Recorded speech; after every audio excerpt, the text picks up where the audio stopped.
معزز سامعین گرامی قدر، گزشتہ 2-3 دن قبل پاکستان کے وزیر اعظم نے ایک بیان دیا کہ یہ جو ریپ کے، جنسی جرائم کے جتنے واقعات ہیں ان میں سے ایک وجہ عریانی، فحاشی اور بے حیائی بھی ہے۔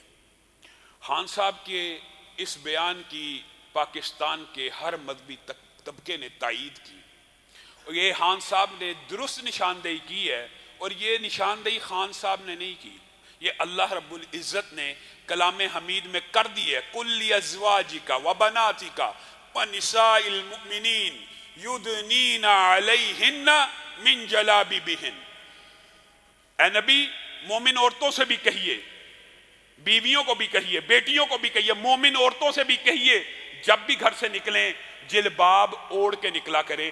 ہاں صاحب نے یہ بات کہہ دی، ایک طوفان بدتمیزی مچ گیا۔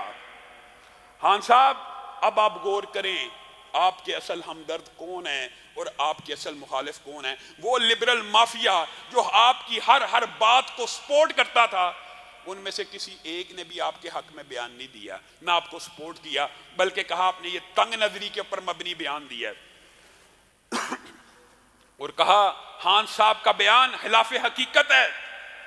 بتائیے خان صاحب کے بیان کو تو ان کو خلاف حقیقت کہنے کی جرت ہے، کیا اللہ کا بیان بھی خلاف حقیقت ہے؟ اللہ تو کہہ رہا مومن عورت ایک ایسے باوقار باعزت لباس کے ساتھ نکلے، یہ عورت کا پروٹوکول ہے، یہ مومن عورت کا پروٹوکول ہے کہ اس کا لباس ایسا ہونا چاہیے کہ کوئی دیکھنے کی کوشش بھی کرے تو کچھ نظر نہ آئے۔ یہ اللہ کا بیان ہے کہ عمران خان کا بیان ہے؟ آج ہاں صاحب آپ کو یہ چاہیے، آپ نے یہ بیان دیا تھا کہ مساجد کرونا نہیں پھیلاتی، ہم آپ کے اس بیان کو اس وقت بھی سلوٹ کرتے تھے۔ آج بھی آپ کو یہ بیان دینے کی ضرورت ہے کہ رمضان کے اندر یہ جو مضحکہ خیز SOPs بنائے گئے ہیں، آپ صرف اس بات کے اوپر غور کیجئے کہ فحاشی، عریانی، بے حیائی کے اوپر پابندی لگانے کی بجائے نمازوں کے اوپر پابندی لگانے کی کوششیں ہو رہی ہیں۔ عجیب بات ہے کہ ماسک نہ پہننے کے اوپر تو جرمانے ہیں، اور اگر پھر بات آئی ہے تو کہہ دیتا ہوں، ایک حکمران، ایک حکومت جب ایسی گزری تھی جنہوں نے کہا تھا حجاب ہونا چاہیے، ہمارے ہمسائے میں پردہ ہونا چاہیے، پردہ ہونا چاہیے، حجاب ہونا چاہیے، عورت گھر سے نکلے حجاب اور نقاب پہن کے نکلے، اس کو تو آپ کہتے تھے وہ بڑے متشدد ہیں، بڑے متعصب ہیں، یہ بڑی سوچ غلط ہے۔ اب جبری ماسک پہنانا کیسا ہے؟ اب اگر جبری حجاب کروانا آپ کے نزدیک متعصبانہ سوچ ہے تو جبری ماسک پہنانا آزادی اظہار ہے، آزادی گفتار ہے۔ میں تو کہتا ہوں، میں نے پہلے بھی آپ کے سامنے بے شمار مرتبہ یہ بات رکھی ہے، ہمیں کوئی اعتراض نہیں، ماسک پہنیں، سینیٹائزرز کا استعمال کریں، احتیاطی تدابیر جس نے جتنی کرنی ہے وہ کر لے، لیکن اللہ کی قسم بیماری سے شفا دینے والی ذات ایک ہی ہے، وہ رب تعالیٰ کی ہے، اور صحابہ کا یہ عقیدہ تھا۔ 7 مرتبہ سورت فاتحہ پڑھ لینے سے سانپ کے کاٹے کا علاج ہو جاتا ہے، سانپ کے کاٹے کا۔ ایمانداری سے بتائیے، کیا یہ وائرس سانپ کے کاٹے سے بھی تیز رفتار ہے یا اس سے بھی زیادہ اثر رکھتا ہے؟ صحابہ کا تو یہ عقیدہ تھا، سانپ بھی کاٹ جائے 7 دفعہ سورت فاتحہ پڑھ لی جائے کوئی نقصان نہیں پہنچ سکتا۔ آپ کو شیطان نے وسوسہ ڈال دیا، مغالطہ ڈال دیا۔ یہ دعائیں یاد کریں، دوبارہ کرونا کا دور ہے، کرونا کے بارے میں خام خواہ پراپاگنڈا کیا جا رہا ہے۔ 1 سال کے اندر 14,000 کل اموات، وہ جو دنیا کے اندر 8 سے 10,000 بچے روزانہ بھوک سے مر جاتے ہیں، بھوک کے لیے کوئی ویکسین ایجاد کرنے کی ضرورت ہے؟ نہیں، صرف کیا کھلانا ہے؟ روٹی۔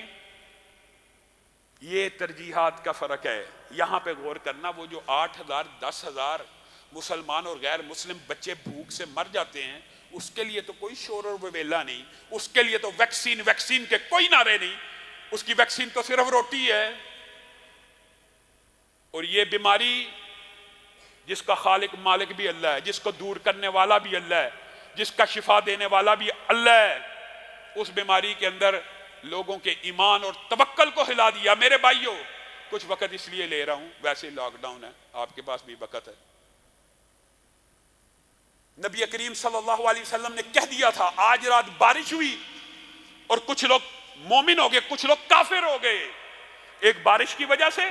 ہاں کچھ لوگوں نے کہہ دیا فلاں ستارہ ادھر سے ادھر جا رہا تھا، فلاں ستارہ ادھر سے ادھر جا رہا تھا تو بارش ہو گئی، وہ لوگ کافر ہو گئے. تیرا اور میرا ایمان کہاں پہ گیا ہے؟ جی فلاں بندے سے ملاقات ہو گئی تھی، فلاں سے ملا تھا، فلاں سے ملا تھا، بیمار ہو گیا. یہ ایمان ہے؟ یہ ایمان ہے؟ نبی کریم کے صحابہ نبی کریم سے دین سمجھ رہے ہیں. اگر کسی نے یہ کہہ دیا فلاں ستارے کی حرکت کی وجہ سے بارش ہوئی، وہ بے ایمان ہو گیا. تو جی چاہے جو مرضی کرتا رہے، فلاں سے ملا تھا، فلاں سے سلام کیا تھا، فلاں سے ملاقات ہو گئی تھی، ادھر سے لگ گیا. اللہ کی مرضی سے لگ سکتا ہے، کسی سے نہیں لگ سکتا. اللہ کی مرضی ہوگی تو لگ جائے گا. تو گھر میں چھپ جا، بیٹھ جا. گھروں میں بیٹھنے والے کیا وبا سے بچ گئے ہیں؟ کیا کرونا وائرس سے بچنے والے موت سے بچ جائیں گے؟ کیا موت سے بچ جائیں گے؟ کیا گارنٹی ہے کہ کرونا وائرس سے بچنے والا موت سے بچ جائے گا؟ ایک گارنٹی ہے جو میں آپ کو دیتا ہوں. نبی کریم صلی اللہ علیہ وسلم نے ارشاد فرمایا جو بندہ مسجد میں آ گیا صبح کی نماز پڑھنے، وہ اللہ کے ذمے میں آ گیا، وہ اللہ کی ضمانت میں آ گیا. اور اللہ میزبان ہے، وہ مہمان ہے، اور میزبان کی یہ شان ہے کہ مہمان کا اس طرح اکرام کرے، اس طرح توقیر کرے، اس طرح عزت رکھے کہ اس کو کوئی تکلیف اور نقصان نہ پہنچے.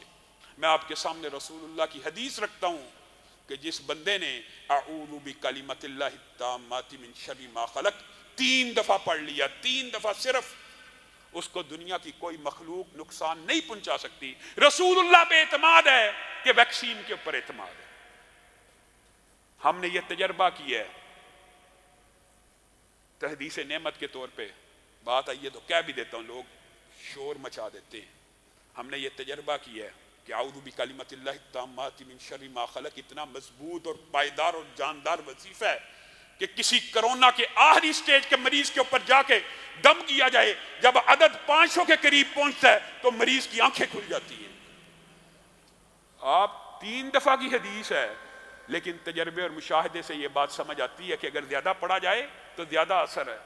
اسی طرح بسم اللہ الذی لا یضر مع اسمہ شیء فی الارض ولا فی السماء وهو السمیع العلیم 3 دفعہ کی حدیث ہے. اگر 7 دفعہ پڑھیں گے، 3 دفعہ بھی پڑھیں، نہ صبح کوئی چیز نقصان پہنچائے گی، نہ شام کو کوئی پہنچائے گی. کیا رسول اللہ صلی اللہ علیہ وسلم کے یہ سارے فرامین ایسے ہی ہیں کہ جس نے کسی بیمار کو دیکھ لیا، کوئی کرونا مریض دیکھا، کوئی کینسر کا مریض دیکھا، کسی بیماری میں دیکھا، ہماری غفلت ہم نہیں پڑھتے. اگر پڑھ لیا وہ بیماری نہیں رکھ سکتی. الحمدللہ الذی عافانی مما ابتلاک بہ وفضلنی علی کثیر ممن خلق تفضیلا. تمہیں رسول اللہ کی باتوں پہ یقین کرنا تو کرو، تمہیں اللہ کی باتوں پہ یقین کرنا تو کرو.